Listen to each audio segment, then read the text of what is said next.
Depressive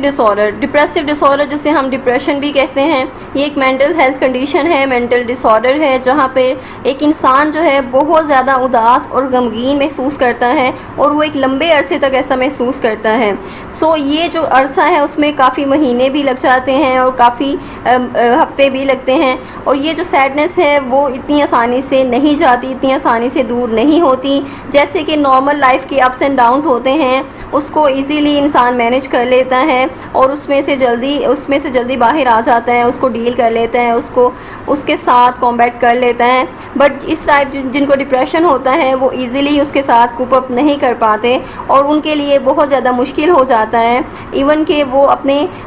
काम पर नहीं जा सकते, काम पर फोकस नहीं कर पाते और उन्हें अपने बेड से उठना भी मुश्किल लग रहा होता है। तो जिनको ये डिप्रेशन होता है उनकी फ़िज़िकल प्रॉब्लम्स भी होती हैं, उनकी जो एपेटाइट है, उनकी जो भूख है उसमें कमी या ज़्यादती हो सकती है, उनमें सोने में जो मुश्किलात पेश आ सकती हैं, या फिर वो बहुत थकावट महसूस करते हैं और वो हर वक्त उदासी महसूस करते हैं या हर वक्त गमगीन रहते हैं और उन्हें किसी चीज़ में कोई इन्जॉयमेंट नज़र नहीं आ रही होती और वो हर वक्त उदास ही रहते हैं। सो डिप्रेशन जो है वो इंसान को एक नेगेटिव सिचुएशन में ले जाता है। नेगेटिव इंसान बहुत ज़्यादा हो जाता है इसमें, वो अपने बारे में नेगेटिव हो जाता है या अपने फ्यूचर को लेकर या लोगों के बारे में नेगेटिव हो जाता है और बाकी की जो एवरीडे जो टास्क हैं वो भी परफॉर्म करना उसके लिए मुश्किल हो जाता है। सो डिप्रेशन जो है वो एक ट्रीटेबल कंडीशन है, इसको ट्रीट किया जा सकता है। कुछ को मेडिकेशन रिक्वायर्ड होती है और कुछ थेरेपीज जो हैं वो भी उससे कवर हो सकती हैं और इसमें लाइफस्टाइल जो चेंजेस हैं वो भी रिक्वायर्ड होते हैं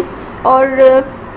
इसमें प्रॉपर जो है वो आपको गाइडलाइन लेनी पड़ेगी एक प्रोफेशनल से। अगर आपको ये साइंस एंड सिम्टम्स शो हो रहे हैं और ये काफ़ी टाइम से हैं, देन प्रोफेशनल हेल्प के विदाउट आप उसको मैनेज नहीं कर पाएंगे।